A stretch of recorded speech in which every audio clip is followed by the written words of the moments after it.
Transition. Hi, Adam. How's it going? Wow. Okay. Alright guys, I am here with someone who was actually on my bucket list of artists I wanted to interview when I started at K-Leighs Corner. I'm here with Adam Gregory. Hi.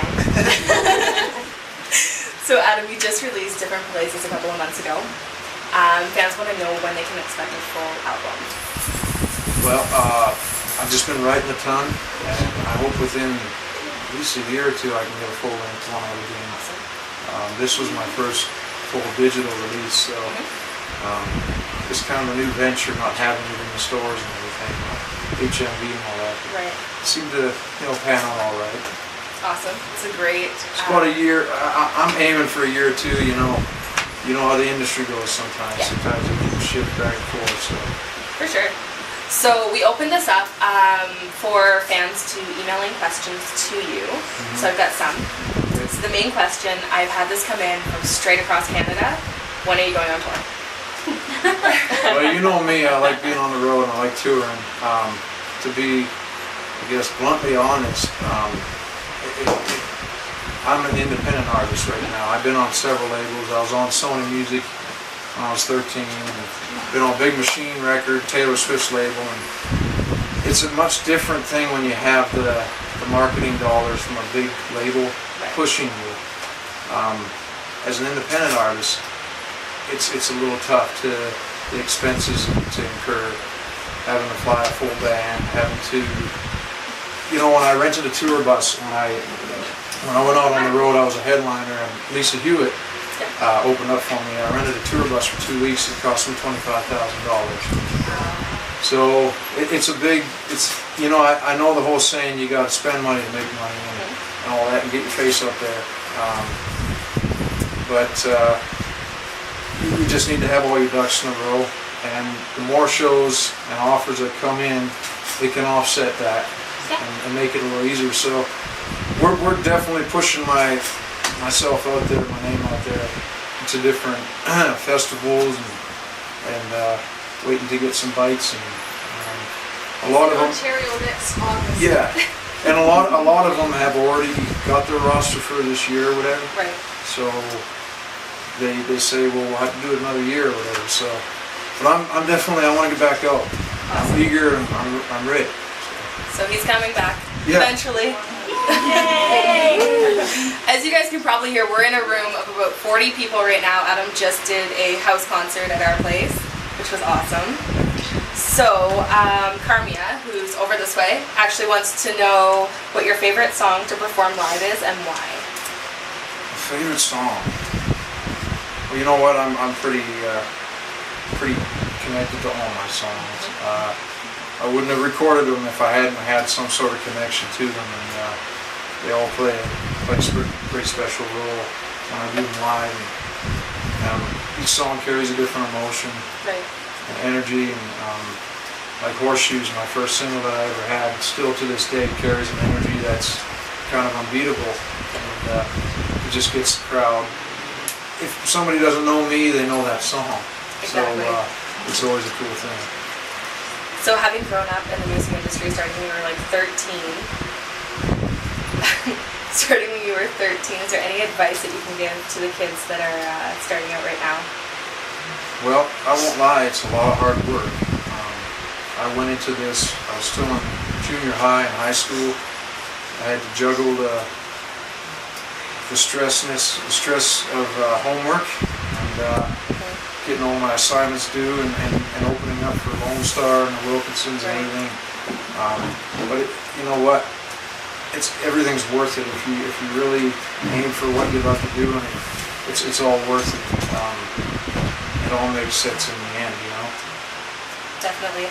So Bonnie, she couldn't make it tonight, but she wanted to know what the most memorable moment on stage has been. Well, when I was really young, for my first album, I actually had an opportunity. The engineer that worked on the album, The Way I'm Made, Jeff Baldwin, was heading to a Vince Gill Run and Prowl private occasion held at a studio down on Music Row, and my mom and I were in town, and he asked, well, hey Adam, would you and your mom want to attend Vince Gill, Ronnie Crowell thing? And I'm like, nah, that's okay. No, just kidding. No, I'm like, yeah. You know, it might have been the only opportunity I had to meet the guy I grew up with and like idolized. You know? Exactly. So I went there, and it was my producer, my mom, and I. And Jeff got us down in this the basement. The green room was downstairs, and Vince Gill stood about 6'4". We were looking up at him, and my mom said he's got the prettiest blue eyes or whatever. You know, There's your mom. sorry, Mom. But you know, he was really paying attention to what we were saying to him and all that, because when he went on stage with Robbie Crowell, he's like, yeah, I met this young guy downstairs, says he's from Canada, and he drawl, or, No, it says that, what did he say? He made a comment, like, kind of make it fun, but not like when you said the word about. about, It says a boat, and he said, why don't you come up and sing a song? So he called me up. My knees were shaking. Rodney Crowell lent me his guitar, and Vince Gill lent me his pick, and I played Go Rest High in the Mountain, and Vince harmonized. That's amazing. And the stupid thing is I gave Vince his pick back. I should have kept the pick, but that might have been the only one he had. So. True enough. That's definitely a memorable one. Yeah. So you did a collaboration a couple years ago with Billy Ray. Are there any other artists out there that you would love to do a collaboration with? Well, Carrie Underwood, female, cool. That'd be neat. She's pretty hot on the charts. So homely looking though. No, it's good.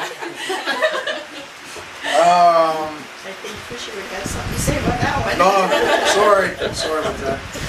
Just kidding.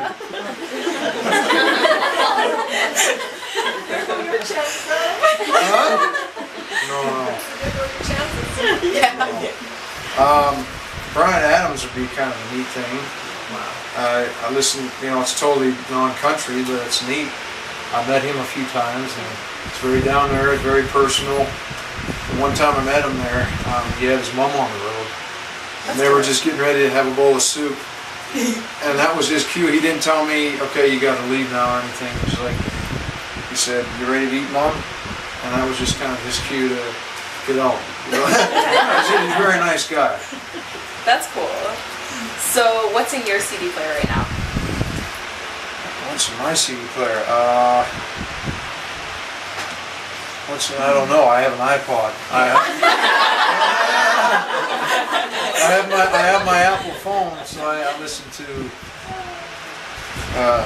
You know what I've been listening a lot to is, it's just kind of sad. My grandma just passed away, and I have about 7 songs in there or so from the memorial that we had for her, and I've been listening to those a lot. It's just like, I can't believe she's gone. Yeah. You know, you met my grandma. Yeah. And it's just really weird to me, to all of us. And one of the songs especially that really hits me is that smile though your heart is aching, smile even though it's breaking, although a tear may be ever so near. I love that song. So I've just been listening to that, and besides practicing, I just whatever. You're gonna make everyone in the room cry. So what was the last concert that you went to? Now you're stumping me. No. What was the last one? Well, the LP stage. Oh yeah, Oh. CMA week, fanfare. They call it CMA week. I don't know why they took the fanfare out of it, but they have these big LP field shows at the stadium there. Christina was there this year at CMA week, and I saw all the people that were playing. Eric Church. I'm actually a real big fan of Eric Church's stuff. His songs were just booming, man. Just really kind of whoa. It was neat. It's amazing. He's a good entertainer. So last one, what's the craziest thing a fan has done to see you? They pretended to be my relative. Wow. I've gotten so many relatives. It's Work?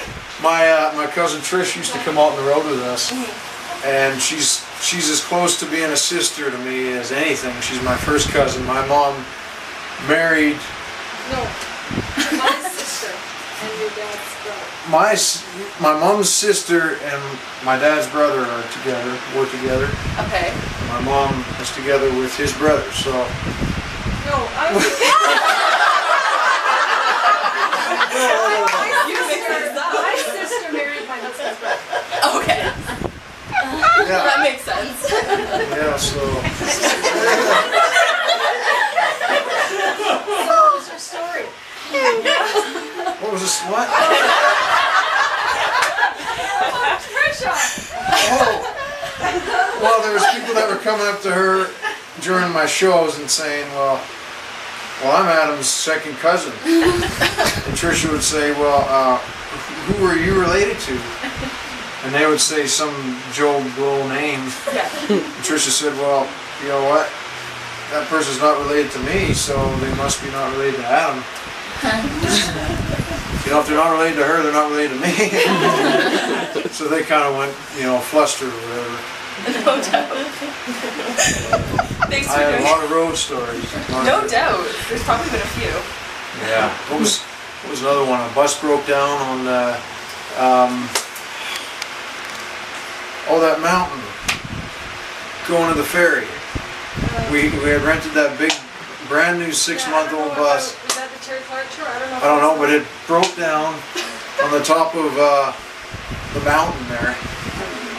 And our bus driver was daring, and he got us to the ferry on just the battery juice. So it was neat. We were freezing on the bus though, because we couldn't have the heat on or anything because it would have killed the battery. There was lots of stuff. You had a fan give up a trip to Disneyland. Yeah. Mm-hmm. I've had pieces of clothing thrown She's up right on beside stage. you. Yeah. What show is this for again? We'll talk later. She's mad at me now.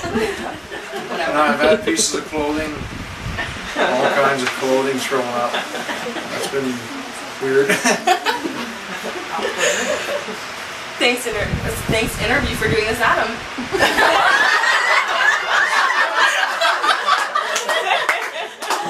Wow. Haley, welcome you. Great time here.